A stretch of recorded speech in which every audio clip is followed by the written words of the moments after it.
car on pole position then in the hands of Maxime Martin, gets ready to accelerate clear once they come out of turn 16. If the race director is happy, the lights will change, and race 3 of the year in Fanatec GT World Challenge Europe, powered by AWS Sprint Cup, is go. Good start by Martin. Ben Green moves across in defence for Drudy. Marvin Dean to the Porsche to the outside line. To the inside, the orange BM of Callan Williams. Dries Van Thor's going to get ahead of Marvin Dees, has his elbows out, doesn't he? Up into second place, ahead of Green, ahead of Drudy, and Van Thor fifth. The opportunity by Ben Green, but he saw the opportunity, made it stick, got up now back to the position he started in, because certainly it was all a bit tight going through turns 1, 2 and 3. There's the view, and look how much track limit abuse we're seeing in the opening lap. And this only from this drone shot can I fully appreciate what the stewards are having to deal with. So many cars running so wide, coming out of turn 6, all halfway up, almost back on the beach. Indeed so, but Maxime Martin ahead of Marvin Dean. So it is BMW from Porsche, the Dynamic GT team, which we didn't see at Brands, running that car of Dean's, who is a very, very quick Porsche peddler, make no mistake about it. Ben Green third, and in fourth place now is Dries Van Thor. So he's chipping forward as you look further down the order. 991 is Dan Harper in the Century Red BMW on the outside line. Gets forced out a little bit wide as the cars now accelerate their way down towards turn 11. Maxime Martin leads the way, being squeezed onto the grass there in the background. That was possibly Dan Harper, in fact. But he got away with that as the cars accelerate their way towards turn 12 for the first time. Wide goes Deans, Green behind him, but Van Thor fourth, looking really menacing. So the Porsche and the BMW coming through turn 14, but Maxime Martin has just got that margin of gap between himself and the Porsche. The Porsche under pressure from the Ferrari. Now the 32 Dries Van Thor having made up 2 positions. And that opening lap and focusing onto the rear, Ben Green in the Ferrari. That will not be an easy overtake. Mario Engel getting his elbows out, look as he comes across the line. The yellow Mercedes AMG getting involved in a big battle. Thierry Vermeulen then on the inside line, moving himself back ahead of Tom Gamble. So Martin leads, but he's not really clearing off into the distance. Marvin Deanst only 0.6 of a second back when they came over the line. Back on board with the drone up towards turn 4. That's Mathieu Drudy that you're looking at the back of, who's dropped away a little bit from Van Thor, who's going after Ben Green, who's going after Marvin Deanst. Let's have a replay of the start, John. Yeah, so Maxime Martin, clear run down, but there's Deanst in the Porsche who gets alongside Ben Green as they go into turn 2. That gives them the position, but also Mathieu Drudy was all over the back of the two of them. So it was slightly losing out for Ben Green, and Drudy was just waiting for the opportunity, but it didn't materialize. There you can see the gap. Look between Van Thor and Green side by side. And can he make it stick? Oh. He's not going to be able to make it stick. He's going to be hung out all the way around. Ben Green's doing a sterling job of defence. Contact between the two, though. Ben Green's mirror was dislodged. You saw that. So Van Thor getting more and more frustrated. Oh, without a puncture. I think it is. 99 Audi. That is the Ricardo Feller car limping back to the pit lane. So Ricardo Feller. Body damage has been a big contact. He's hit somebody or something, hasn't he? Feller for the pits. Again, watch that battle for third place. Dries Van Thor trying to work the long way around, coming down to turn 11. He's got enough momentum this time. Can he force his way ahead? But Ben Green is not conceding a fraction all the way down through these sequence of corners into turn 12. Now a chance for Dries Van Thor. Back end of the fray. Was that a contact again? And there he's side by side, hip and shoulder. And that's getting come on, Vincent Voss. He's loving it in the WRT pits. Romaro Engel trying to get up the inside, but out wide goes the Lamborghini, keeps the inside line for the next corner. Engel swoops around the outside. Finally, he's done it. He's gone by, but that's only for 14th place. Engel still with work to do. Right, the incident between Van Thor and Ben Green is under investigation, and that was the Gold Cup leader. So our second gold leader in strife being turned around, Max Hofer. In comes Maxime Martin, and no doubt to great encouragement. In will leap Valentino Rossi, the WRT BMW at pit out. So as soon as Valle gets into the car, he can just accelerate away down the pit road, and the clock is running on this pit stop. The Vermeulen Ferrari's pit stop, Giacomo Altre behind the wheel now, was 1 minute and 6.3 seconds. That's the benchmark from Emile Frey. Let's see what WRT have done. Rossi behind the wheel, rolling all the way down the pit lane. It's a long pit lane exit here in Misano. In comes Van Thor. Dries Van Thor then to give way to Charles Weerts. Triple Sprint Cup champions. Now Valentino Rossi is the race leader. The clock is ticking. And is Rossi going to keep the lead? Right, 32 is moving. There it is, look, at the right-hand side of the screen, but it's not at race speed.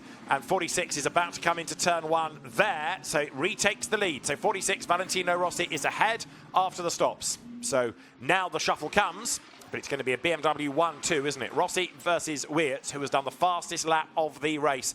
Philipp Sager gets away, and although the Porsche led when it came in, ignore it from the lead battle, because that is a Bronze Cup car with a bronze driver in it. That now has the target of winning its class. So the real focus is on the two WRT BMWs for the race win. There's the gap between first and second, just under a second when they came across the line at the end of lap 26. Call that a gap. It's come right down, hasn't it? 9/10 it was. So Valentino Rossi has got 17 minutes to go. Now, if you believe in people power, this is where it might well work. And there, Vincent Voss has a decision to make. You know, do I tell Charles to back off because it's going to look good on home soil? But no, it's every man for himself in this. They all want points for the championship. So as long as they don't get involved and delay each other or take each other off, it should be a fair fight to the end. And over the timing line now goes Lorenzo Ferrari, with Niederhauser under attack. Lucas Auer tries to go all the way around the outside at 1, the inside for 2. They rub now side by side. The Mercedes goes ahead. Great bit of driving by Auer. And there is Auer on the inside of Ferrari for 6th place, and the Mercedes goes through. Lucas Auer has done it. So great effort by both him and Engel, this from 21st on the grid up into the top 6. So up the inside, Charles Weerts. Ooh. Okay, Valet, I'm going to win this race, he says, if you make a mistake. I'm not going to let you have it easy. I might not come charging up the inside, but I'm going to try and unsettle you. And Rossi now knows that he's in a big, big battle with a lap to go. 6 seconds on the clock when they broke the beam. So one more lap, and back markers up the road. And Valentino Rossi leads at his home circuit, the scene of his first car race win. It could be the scene of a second, which would be a great result. But Charles Weerts, he's not giving up. He's right there on the tail of 46 as they turn out of turn 4. Rossi's heart starts to sink because he can see there are back markers up the road, and they're coming down towards turn 8, one of the few parts of the racetrack where he knows he might be vulnerable. In fairness, look, one back marker possibly with a problem, very slow down the back straight. That's one of the Boots and VDS Mercedes keeping out of the way. The gap has come right down. I mean, for Rossi, he's got cars all over the racetrack up ahead of him.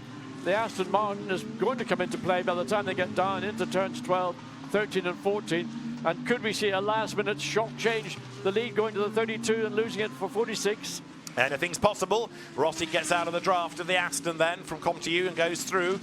So two Belgian teams, WRT and ComTU, but I think Rossi now has just managed to put a little bit more daylight between himself and Charles Weerts. A second career win in Fanatec GT for Valentino Rossi is around, not this corner, not the one after it, but the one after that as they turn their way up towards the end of the lap. That's 14, then there's 15 and 16, and I don't think Weerts is going to be able to dive up the inside. Valentino Rossi has done a fantastic job to withstand the pressure.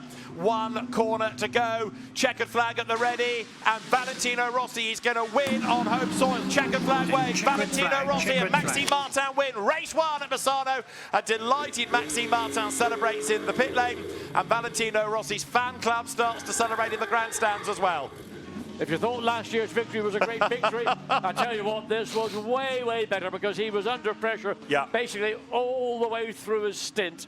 And he didn't flinch, he didn't make an error.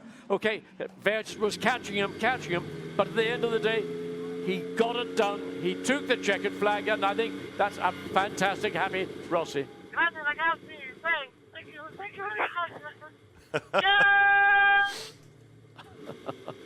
It's impossible in a way, isn't it, not to fall under the Valentino Rossi spell because he is just such a great character.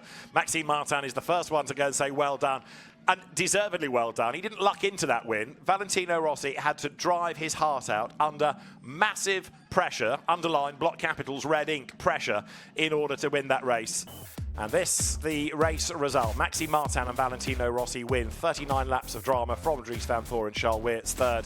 Another good improvement, Thierry Vermeulen and Giacomo Altway. Ben Green and Conte Lappalainen fourth, ahead of Mauro Engel and Lucas Auer, with Callum Williams and Sam de Haan sixth, winning in silver. The winning gold Cup car 13th, the Audi of Paul Everard and Gilles Magnus, just ahead of the winning bronze, Marvin Dienst and Philipp Sager. Well done, Callum Williams and Sam de Haan, who dominated silver throughout the race. Second win of the season for those two. And Paul Everard and Gilles Magnus winning in gold. The Santilloc Audi coming through. Gilles Magnus, part of the Rob Huff driver management stable. He was at Brands Hatch last week with Gilles watching British touring cars, but no doubt about the pro winners. Valentino Rossi and Maxime Martin, two very, very happy drivers. A wonderful drive by Valentino Rossi, and there is more GT3 action to come from Misano later on with lights out at 9 o'clock. Champagne sprayed here at Misano, and very, very happy drivers with Valentino Rossi, absolutely stoked. But he cares not, he's a race winner.